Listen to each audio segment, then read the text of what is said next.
Just gonna make a quick video of the car now that she's done and runs, and like the golf clubs all fit in the back.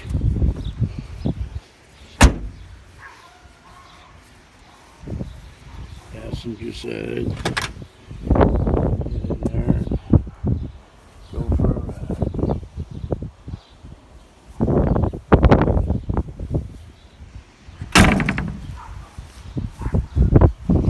Engine bay all fresh engine in there. Of course, the front end looking good.